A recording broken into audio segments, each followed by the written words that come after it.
রাহুল গান্ধী, অখিলেশ বাবু এরা বাংলাদেশ আর পাকিস্তানের প্রশংসা করেন। ভারত সরকার, ভারতের আদালত, ভারতের নির্বাচন কমিশনের প্রশংসা করেন না। এর থেকে বোঝা যায় এদের মানসিকতা কি, এদের মনটা কোথায় আছে। ওখানে যে ঘটনা ঘটেছে এটা সন্দেহজনক। এখনো পর্যন্ত চাপা দেওয়ার চেষ্টা চলছে। কতজন মারা গেছে, কোথাকার লোক কি, তার পরিবারকে কিছু বলা হচ্ছে না। কারণ এটা চক্রান্ত ছিল এর পেছনে। ঠিকঠাক তদন্ত হলে বোঝা যাবে।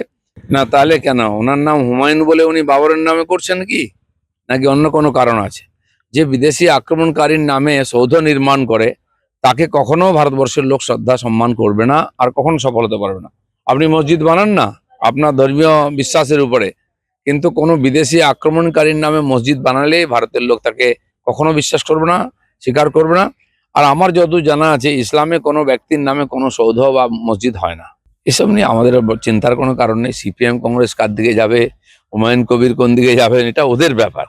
ভারতীয় জনতা পার্টি সাধারণ মানুষের সঙ্গে আছে, মানুষ বিজেপির দিকে যেতে চায়।